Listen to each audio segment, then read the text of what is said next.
शिवाजी ने पूना पर अधिकार का लिया बदला। जबकि बादशाह का काफिला धीमी गति से कश्मीर की ओर बढ़ रहा था और राजकुमार मुअज्जम मध्य भारत में पाटियां देता और पोलो खेलता हुआ इधर उधर घूम रहा था, शिवाजी ने पूना पर कब्जे का बदला लेने के लिए साम्राज्य की एक व्यापार धमनी पर जवाबी हमले की तैयारी की। इस समय भारत में सबसे समृद्ध व्यापारिक प्रतिष्ठान सूरत था। यहाँ से हर साल मक्का के लिए बड़े बड़े तीर्थ यात्री बेड़े निकलते थे और यहाँ अरब के ढो और चीनी जहाज, फ्रांसीसी, अंग्रेज, डच और पुर्तगाली व्यापारी थे जो यूरोपीय और अफ्रीकी सामान लेकर आते थे और सभी जातियों के व्यापारियों को बाजारों में व्यापार के लिए लाते थे। सूरत में आने वाला माल इतना समृद्ध था कि अकेले इस शहर का सीमा शुल्क राजस्व उस समय के सिक्कों के हिसाब से सालाना 70,000 पाउंड से भी ज्यादा था। सूरत ताप्ती नदी के किनारे है, धाराएं तेज चलती हैं और ज्वार भाटे में काफी उतार चढ़ाव होता है। शिवाजी के समय में वसंत का ज्वार के समय 1,000 टन के जहाज शहर के किनारे लंगर डालते थे, लेकिन आमतौर पर सिर्फ 50 टन के तटीय जहाज ही नदी के इतने ऊपर चलते थे। आमतौर पर सभी व्यापारी सूरत के बंदरगाह स्वाली में लंगर डालते थे। 100 से ज्यादा विदेशी जहाजों को लंगर डालते हुए देखना आम बात है, जिनमें सबसे ज्यादा संख्या में अंग्रेज और डच जहाज है और अरब जहाज अपने रक्त लाल रेशम के विशाल झंडों के साथ खास नजर आते हैं। घाट पर विदेशी व्यापारियों के स्टोर और गोदाम थे। हर इमारत की छत पर कोई ना कोई राष्ट्र प्रतीक या रंग लगा हुआ था।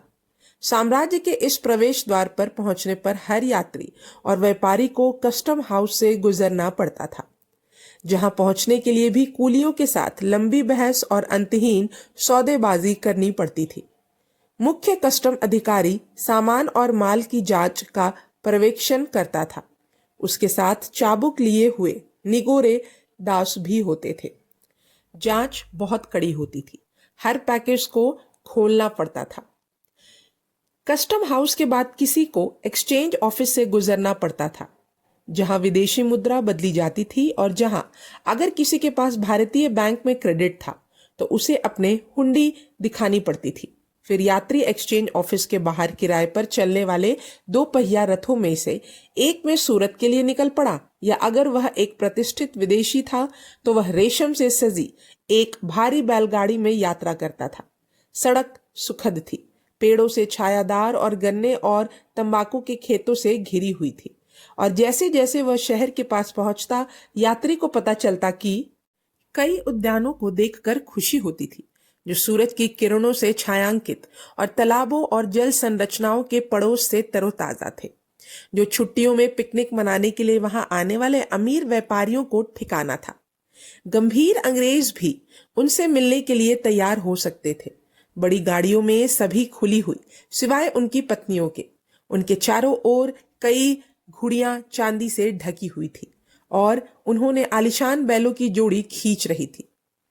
इन सार्वजनिक उद्यानों के अलावा हर संपन्न व्यापारी दीवारों के बाहर अपने निजी बगीचे पर गर्व करता था, जहां वे सुखद चुलट्रियों और या समर हाउस में दावत करते थे, जो मूरों के तरीके से कालीनों से बिछे थे और चौकोर टेकों से निकलने वाले कई टोंटियां से बहते पानी की विभिन्न आकृतियों से तरोताजा थे। शहर में प्रवेश करते समय आंगू तक मूर व्यापारियों के कई शानदार ऊंचे घरों, ऊपर से सपाट और प्लास्टर से छतदार को देखकर आश्चर्यचकित हो जाते थे। लेकिन अगर कोई आंगू तक यूरोपीय है तो वह टिप्पणी करेगा कि इनमें से बहुत कम इमारतों में कांच की खिड़कियां थी।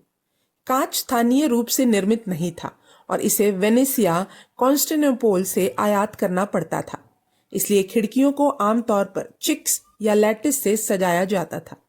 लकड़ी या आइसिंग ग्लास या अधिक सामान्यतः आयस्टर शेल्स में उकेरा जाता था।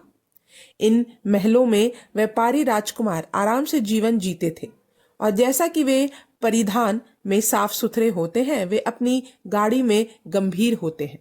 शहर के प्रशासन की अध्यक्षता एक गवर्नर, एक डिप्टी गवर्नर, एक जज और एक पुलिस प्रमुख द्वारा की जाती थी। हर सुबह गवर्नर 300 पैदल सैनिकों, सोने के कपड़े से सजी 3 युद्ध हाथियों, 40 घुड़सवारों और 24 राज्य के झंडे के साथ शहर के बीच से न्याय के हॉल तक जुलूस में जाता था। उसके पीछे जज और उसके साथ एक बड़ा दल होता था। उनके साथ तेज आवाज वाली तुरही जो स्टेंटोरो फेनिक या गरजने वाले केटल ड्रम के साथ बोलने वाली तुरही की तरह बड़ी और बनी होती थी। दिन के समय पुलिस प्रमुख कम दिखाई देते थे, लेकिन रात में उन्हें उनके ड्रम और तुरही से सुना जा सकता था, जो रोशनी और फ्लेम्ब्यू के साथ शहर में घूमने वाले अपने दल को चिल्लाते और जयकारा लगाते थे। विदेशी व्यापारियों को स्थानीय अधिकारियों की शान शौकत की नकल करना उपयोगी लगा और अंग्रेजी कंपनी का अध्यक्ष हमेशा सार्वजनिक रूप से शाही दरबार के एक रईस के समान ही शान से पेश आता था। राज्य के एक सफेद घोड़े, तुरही और गदाधारियों और सेंट जॉर्ज को ले जाने वाले ध्वजावाहक रेशम में लिपटे एक सिल्वर पार्टीशन से बंधे के आगे एक पालकी में लेटा रहता था, जबकि नौकर उसे शुतुरमुर्ग के पंखे से हवा कर रहे थे। सूरत में उसकी फैक्ट्री सबसे अमीर थी, जो चीन से चीनी, चाय, चीनी मिट्टी और तांबे का व्यापार करती थी। मुख्य रूप से अरब के जहाजों में ढो ने धीरे धीरे भारतीय जल से कबाड़ को बाहर निकाल दिया था। सियाम से और सुमात्रा से सोना और हाथी दांत, शायद इन सभी वस्तुओं में से अंग्रेज अपनी चाय को सबसे अधिक महत्व देते थे, क्योंकि ओविंगटन के अनुसार यह सिर दर्द, बजरी, पेट में ऐंठन, गठिया, पथरी, बुखार, गठिया और जुकाम के इलाज के लिए उनकी पसंदीदा दवा थी। डच मुख्य रूप से आभूषणों और बाटाविया से मसालों का व्यापार करते थे। फ्रांसीसी कारखाना कम महत्व का था, क्योंकि नकदी की तुलना में महाशय के पास बेहतर भंडारण था।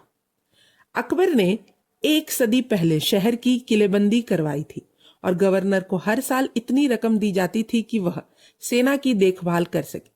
दुर्भाग्य से साम्राज्य और सूरत के नागरिकों के लिए वर्तमान गवर्नर जितना भ्रष्ट था, उतना ही कायर भी था। उसने सेना के अधिकांश सदस्यों को विभिन्न बहाने से स्थानांतरित करने की व्यवस्था की, ताकि उनका वेतन हड़प सके। पूर्व के अन्य व्यापारिक शहरों में अमीर व्यापारी अपने मकानों और गोदामों के लिए निजी सुरक्षा कर्मी रखने के आदी थे, लेकिन सूरत में यह प्रथा खत्म हो चुकी थी। सुरक्षा की भावना इतनी आम थी, शाही सुरक्षा में इतना भरोसा था। दिसंबर 1663 में एक भिखारी, बहुत ही फटेहाल और गंदे कपड़े पहने हुए, जिसके पास बांस की छड़ी और भीख मांगने के कटोरे के अलावा कुछ भी नहीं था, सूरत के तटीय मार्ग पर लंगड़ाता हुआ चला जा रहा था। भारतीय सड़कें उस समय भी भिक्षुकों से उतनी ही भरी हुई थी जितनी आज है।